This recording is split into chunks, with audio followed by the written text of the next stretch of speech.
નમસ્કાર ખેડૂત મિત્રો, શક્તિ ફાર્મિંગ એન્ડ એગ્રીકલ્ચર ચેનલમાં આપનું સ્વાગત છે ને હું છું રાજેશભાઈ. તો ખેડૂત મિત્રો, આ છે અમારું જીરું અને ગયા વખતે પાણી પાયું ત્યારે માઇક્રોરાજા સાથે પાય અને હુમિક અને યુરિયા ખાતર ત્યારે પાણી આપ્યું હતું અને જીરુંની અંદર બિલકુલ સુકારો નથી આગળ વધ્યો અને સુકારો આવ્યો પણ નથી. જ્યારે પહેલાં કોક છોડવા સુકાતા એની અંદર જે હવે હાલમાં અત્યારે એક પણ છોડવો સુકાતો નથી અને સારું એવું રિઝલ્ટ મળ્યું છે માઇક્રોરાજાનું. અને આજે આની અંદર પાછું પાણી પાવાનું છે અને પાછું માઇક્રોરાજા અને હુમિક અને યુરિયા પાછું આની અંદર આપવાનું છે.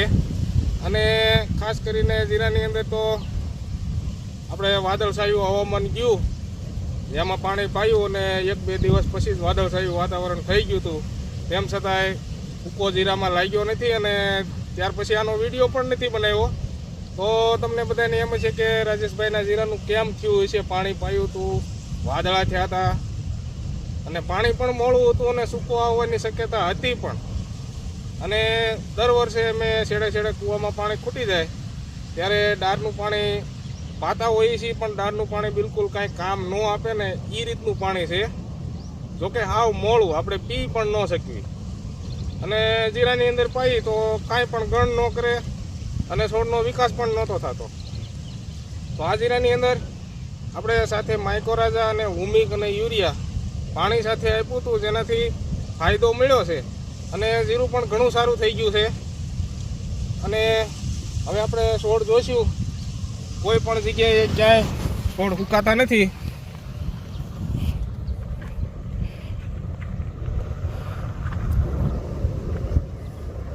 તો આવી રીતનું જીરું થઈ ગયું છે અને દોડવા પણ ઉપડે આવી ગયા છે અને ખૂબ સારું એવું જીરું થઈ ગયું છે.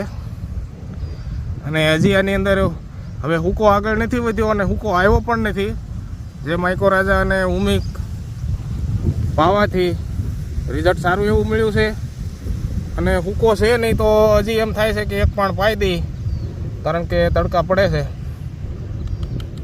જોકે હવે કાલથી વાતાવરણ પણ ખુલ્લું થઈ ગયું છે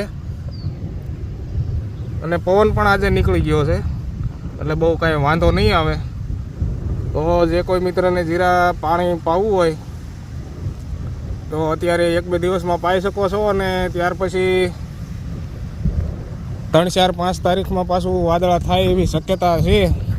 અને 27-28 તારીખમાં વાદળા થાય એવી શક્યતા છે. જોકે અમે આગાહી નથી કરતા, પણ આવી રીતના આપણે જોતા હોઈએ ફોનમાં અનુમાન, એટલે ખ્યાલ હોય. એટલે આપણે જીરાની અંદર ખાસ કરીને તો હવામાન જોતું રહેવું પડે અને ત્યાર પછી જ પાણી આપવાનું. જોકે પાણી આપીને તરત જ વાદળા થાય અને પાણીનો ભેજ જલ્દી સુકાય નહીં અને ગારો ઝાઝા સમય રહે તો મૂળ અને થડ ડેમેજ થવાથી સુકારો પણ આવતો હોય છે. અને ખાસ કરીને આપણે પાણી સાથે બેક્ટેરિયલ પ્રોડક્ટ જો વાપરશું તો જ આ હુકો કંટ્રોલ થાય. બાકી કોઈ પણ કેમિકલ ફૂગનાશકથી કંટ્રોલ નથી થતો, ઉપરથી છાંટવામાં કે પાણી સાથે પાવામાં. જોકે અમે દર વર્ષે કેમિકલ ફૂગનાશકનો ઉપયોગ કરીએ છીએ, પણ આના જેવું રિઝલ્ટ મળતું નથી. અને હાલ અત્યારે આ જીરું છે આવડું થાય એટલે હુકો ચાલુ થઈ ગયો હોય, દર વર્ષે કેમિકલ ફૂગનાશકનો ઉપયોગ ચાલુ જ હોય, પાણી સાથે પાતા હોય, ઉપરથી છાંટતા હોય, તેમ છતાં પણ હુકો આગળ વધતો હોય. અને ઓણ સાલ આપણે કેમિકલ ફૂગનાશક કોઈ પણ પાણી સાથે નથી પાયું અને બેક્ટેરિયલ પ્રોડક્ટનો આપણે ઉપયોગ કર્યો છે, માઇક્રોરાજા. અને હુમિક છે એ પણ કેમિકલ નથી, એ પણ ઓર્ગેનિક ટાઈપનું જ આવે છે હુમિક. તો એનું કામ પણ સારું છે. પછી તો આની સાથે કોઈ આપણે સલ્ફર આપી, કેમિકલ સલ્ફર, તો એ થોડીક આડેસર કરે છે. પણ માઇક્રોરાજા આપણે આપવાનું હોય તો સાથે સલ્ફર નહીં આપવાનું અને હુમિક આપવાનું. અને માઇક્રોરાજાની સાથે સેન્દ્રીય ખાતર અને રાસાયણિક ખાતર બંને હાલ છે. જે કંપનીની જ ભલામણ હોય છે કે રાસાયણિક ખાતર અથવા સેન્દ્રીય ખાતરની સાથે આપી શકો. તો ખાતરની સાથે માઇક્રોરાજા આપવામાં કોઈ પણ વાંધો નથી અને ટાંકીમાં મૂકી અને આપી શકો તો પણ કાંઈ વાંધો નથી. અને તમે છોડની અંદર જોઈ રહ્યા છો જે આપણે વિડીયો બનાવ્યો માઇક્રોરાજા પાયું એનો, ત્યારે જીરું કેવું હતું ને હાલ અત્યારે કેવું છે. એ તમે જોઈ શકો છો. આને કહેવાય રિઝલ્ટ. ઓલું તો પાણી પાવી, કેમિકલ ફૂગનાશકનો ઉપયોગ કરવી, તેમ છતાંય જીરું બગડતું હોય અને સારું ન થાય અને ઘણું બધું નુકસાન થઈ જાય અને સુકાઈ જાય ને પછી આપણે પાણી બંધ કરી દઈએ કે હવે જીરું નહીં રહે, હવે પાણી નથી પાવું, અને ત્યારે તો 50% તો જીરું ઉઈ ગયું હોય.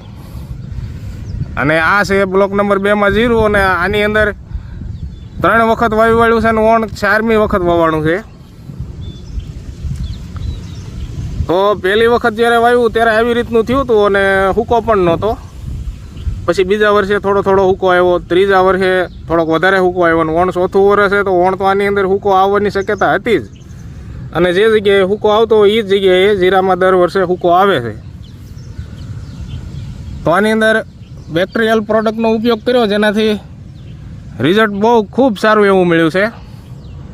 જે આપણને આનંદ આવે કે આપણે જે કાંઈ માવજત કે ખર્ચા જે કાંઈ મહેનત કરી હોય એનું રિઝલ્ટ મળે એટલે આપણને સારો આનંદ આવે. કારણ કે આપણે સારું બનાવવા સારું તો મહેનત કરતા હોઈએ છીએ, તેમ છતાંય આપણને રિઝલ્ટ ન મળે તો પછી નુકસાની વધારે પડતી થાય છે. તો રિઝલ્ટ મળવું ખૂબ જરૂરી છે. અને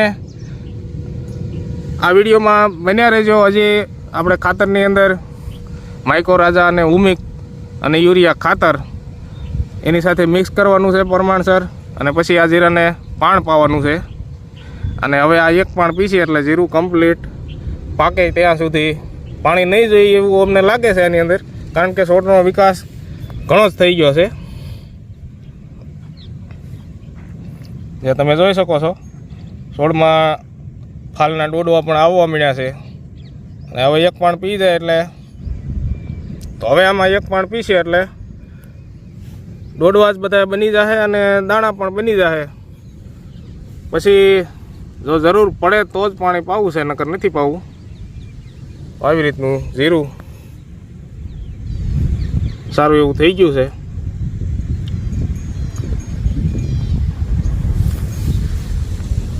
તમે કોઈ પણ જગ્યાએ એક જ સરખા છોડ દેખાશે આની અંદર. અને થોડુંક પાંખું લાગશે કારણ કે અમે પારવું વાવ્યું છે, અને પહેલી વર્ષે ઘાટું આવ્યું તો હૂકો અને શરમીનો રોગ વધારે લાગ્યો હતો. અને 50% જીરા 50% જેવું જીરું ફેલ જ થઈ જાય. ઘાટું વધારે હોય અને હૂકો લાગે અથવા શરમી લાગે તો એમાં 50% જેવું ફેલ થઈ જાય. તો આપણે થોડુંક પારવું વાવી તો પારવું વાવવાથી ઘણો બધો ફાયદો છે. આમાં એક પણ છોડ ફૂંકાઈ નથી રહ્યો. અને આટલું પારવું છે, હજી આ મોટું થાય અને ડાળી ફૂટી અને ડોડવા અને પાંખર બધું આવે ત્યારે આ છોડ ઘણો બધો ઘાટો થઈ જાય. અને આની અંદર આટલું પારવું છે તો થોડી જગ્યા રહે તો જ્યારે આપણે પાકવા સમયે ઝાકળ વધારે આવ્યો હોય તો એ ઝાકળ પારવા જીરામાં જલ્દી ઉડી જાય છે અને શરમી પણ નથી આવતી. અને ઘાટા જીરામાં કોઈ પણ શરમીની દવા તમે છાંટો સારી તોય ઘાટા જીરામાં આપણે ઉપર છંટકાવ લઈએ પણ થડ સુધી ઘાટા જીરામાં ફુવારો ન પહોંચે એટલે શરમીનો એટેક પછી થળિયેથી ચાલુ થાય ને પછી ઉપર આવે ત્યારે આપણને ખબર પડે કે હવે શરમી આવી. અને પછી અડધા છોડમાં દાખલ થઈ ગઈ હોય ત્યાર પછી કંટ્રોલ થતી નથી અને જીરું 50% જેવું આપણું ફેલ જાય છે. તો આવી જ રીતનું જીરું આખા જ બ્લોકની અંદર સારું એવું છે. અને માઇક્રોરાજા પાયા પછી હૂકો પણ બિલકુલ કંટ્રોલમાં આવી ગયો છે. અને હૂકો આગળ પણ નથી વધ્યો ને ત્યાર પછી નવા છોડવા એક પણ સુકાણાય નથી. જે આપણે માઇક્રોરાજા નહોતું પાયું ત્યારે અમુક કોક છોડવો ઉકાતો આની અંદર. તો મિત્રો વિડીયોમાં બન્યા રહેજો. અને હવે ખાતરની સાથે માઇક્રોરાજા અને હુમિક મિક્સ કરીશું. એનું પ્રમાણ અને કઈ રીતે મિક્સ કરવું એ પહેલાં વિડીયોમાં બતાવ્યું હતું, પણ આપણે આ વિડીયોમાં બતાવી દઈએ જેનાથી કોઈ નવા મિત્ર વિડીયો જોવે તો એને પણ માહિતી મળી જાય. અને કન્ટિન્યુ અમારા વિડીયો જોતા રહેજો, જેમાંથી કાંઈકની કાંઈક તમને જાણકારી મળશે. અને કોઈ પણ દવા કે બેક્ટેરિયલ પ્રોડક્ટ હોય તેનું રિઝલ્ટ મળશે એ પણ અમે બતાવશું. અને શું ઉપયોગ કરી રહ્યા છીએ એ પણ બતાવશું.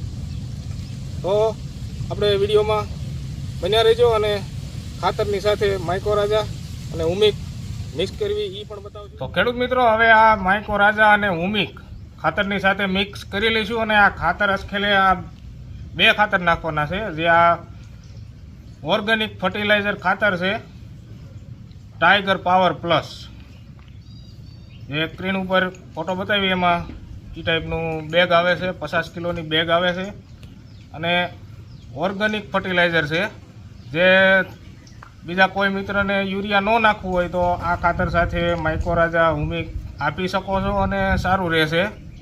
જોકે માઇક્રોરાજાની કંપનીની તો ભલામણ છે જ કે ફર્ટિલાઇઝર ખાતરની સાથે મિક્સ કરીને આપી શકો છો, પણ આવી રીતના ઓર્ગેનિક ફર્ટિલાઇઝર આવતા હોય એની સાથે પણ આપી શકો.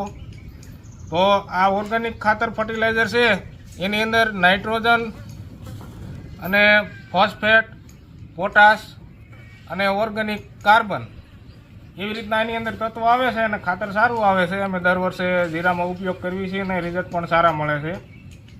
તો આ ટાઈગર પાવર પ્લસ આનું નામ છે, ઓર્ગેનિક ફર્ટિલાઇઝર. અને આ ખાતરને સારો એવો ભેજ આપી દીધો છે આ ફુવારાથી. આવી રીતનો ફુવારો લગાડી અને ખાતર ફેરવતું જવાનું અને બધા જ દાણાને ભેજ સરખો લાગી જાય ત્યાર પછી આપણે માઇક્રોરાજા અને હુમિકનો પટ આપી દેવાનો. અને અમે આમાં હુમિક છે તે આ થોડુંક ભારે હુમિક આ વખતે લાવ્યા છે. તો આ છે 500 ગ્રામ અને 500 ગ્રામ 2.5 વીઘામાં ઉપયોગ કરવાનો હોય છે. ગયા વખતે આપણે 1 કિલોમાં 2.5 વીઘામાં ઉપયોગ કર્યો હતો, પણ એના કરતાં ભારેમાં હુમિક છે, એટલે કે અડધું હોય છતાંય એટલું જ કામ આપી દેશે. તો આ 500 ગ્રામ હુમિક છે અને આજે અમે જીરું પાવાના છે એ અડધું. જોકે 2 વીઘા જેટલું જીરું છે અને આજે વીઘો પીવે એટલું પાણી કૂવામાં ઉલાળો ભર્યો છે એટલું આજે પાછું, અને બીજું કાલે પાછું. તો એ કાલે મિશ્રણ કરવાનું ખાતરનું, ખાતર માઇક્રોરાજા અને હુમિક. તો જેટલું આપણે પાણી પાવાનું હોય એટલું જ મિક્સન કરી અને ખેતરમાં જીરાની અંદર નાખી અને તરત પાણી પાઈ દેવાનું. તો આ માઇક્રોરાજા છે તે ગયા વખતે હતો એ જ માઇક્રોરાજા છે, જે માઇક્રા અને હુમિક છે. તો આ વખતે આપણે માઇક્રોરાજા અને હુમિક પહેલાં તગારાની અંદર મિક્સ કરી દઈશું, જેનાથી માઇક્રોરાજાનું જે મમરી છે તે બધા જ હુમિકની સાથે સરખી ભળી જાય. અને જો ભેજવાળા ખાતરમાં આપણે થોડું એવું પ્રમાણ માઇક્રોરાજાનું રાખશું તો બધા દાણામાં બરાબર સરખું નહીં છોટે. તો આજે હુમિકનો જથ્થો થોડોક વધારે છે, એની સાથે આપણે માઇક્રોરાજા જે ભૂકી છે તે મિક્સ કરી દેવાની. અને માઇક્રોરાજા છે તે 100 ગ્રામનું પેકેટ આવે છે અને 100 ગ્રામ 2.5 વીઘામાં ઉપયોગ કરવાનો. અને અમે 2 વીઘામાં ઉપયોગ કરી રહ્યા છીએ, તો આની અંદરથી 50 મિલી એટલે કે 50 ગ્રામ માઇક્રોરાજા આની સાથે મિક્સ કરી રહ્યા છીએ. અને હુમિક માઇક્રોરાજા બંનેનું મિક્સ હવે ખાતરની સાથે મિક્સ કરી દઈશું. અને ત્યાર પછી આ મિક્સ થઈ જાય ત્યાર પછી આની સાથે યુરિયા મિક્સ કરીશું, જે અમે યુરિયા નાખવાના જ છીએ. આવી રીતનું બરાબર મિક્સ કરી લેવાનું, ત્યાર પછી આની સાથે યુરિયા મિક્સ કરી દેવાનું. તો મિત્રો બંને ખાતર સાથે માઇક્રોરાજા અને હુમિક મિક્સ કરી નાખ્યું છે. યુરિયા અને ટાઈગર પાવર પ્લસ જે ઓર્ગેનિક ફર્ટિલાઇઝર ખાતર અને યુરિયા એની સાથે માઇક્રોરાજા અને હુમિક બંને મિક્સ કરી નાખ્યું છે. અને હવે જીરાની અંદર ક્યારામાં છાંટી અને પાણી પાઈ દઈશું, એ પણ વિડીયોમાં બતાવશું. તો વિડીયોમાં બન્યા રહેજો.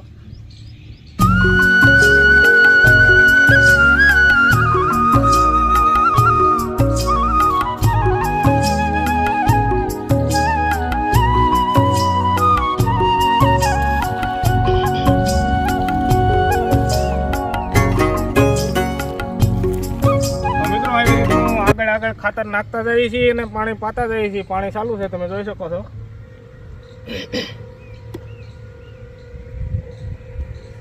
તો જેમ પાણી પીતું જાય એમ આગળ ખાતર નાખતા જઈએ છીએ અને પાણી ચાલુ છે પાવાનું. તો આવી રીતની જીરામાં માવજત કરી રહ્યા છીએ, જે આગળ જતા સમય જતા હજી આ જીરુંમાં કેવું રિઝલ્ટ મળે અને કેવું જીરું થાય એ પણ વિડીયોમાં બતાવશું આગળ. તો અમારા વિડીયો કન્ટિન્યુ જોતા રહેજો અને વિડીયોને આગળ લાઈક કરજો, શેર કરજો અને ચેનલને સબસ્ક્રાઈબ કરજો. જય જવાન, જય કિસાન.